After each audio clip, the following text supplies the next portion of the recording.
నేపాల్‌లో ఈ జంజీ అంశాలను ప్రొజెక్ట్ చేసుకొస్తున్నటువంటి మీడియాను కూడా కొట్టారు. మీడియా మీద దాడి చేశారు. మీడియా సంస్థల మీద కూడా దాడి చేశారు.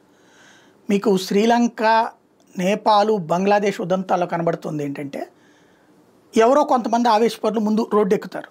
వాళ్ళ యొక్క డిమాండ్ అది జెన్యూన్‌గా అనిపిస్తది.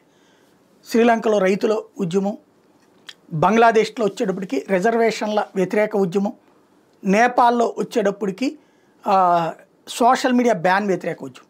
ఇవి చూసినప్పుడు కరెక్టే కదా, మంచి ఉద్యమే కదా అనిపిస్తుంది. కానీ అకస్మాత్తుగా ముందుకు వచ్చే అసాంఘిక శక్తులు ఆ తర్వాతన అంటే వీళ్ళ కోరిక తీరిపోతుంది. కానీ ఇప్పుడు శ్రీలంకలో కూడా అంతే.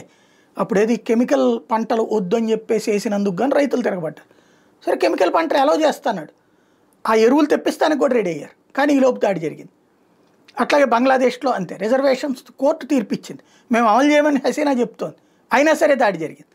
ఇక్కడ అంతే, సోషల్ మీడియా ప్లాట్ఫామ్ల మీద బ్యాన్ జరిగింది, ఆ బ్యాన్ ఎత్తేస్తానికి ముందుకు వచ్చారు, చట్టం కూడా ఎత్తేసారు, కానీ అకస్మాత్తుగా దాడి జరిగింది.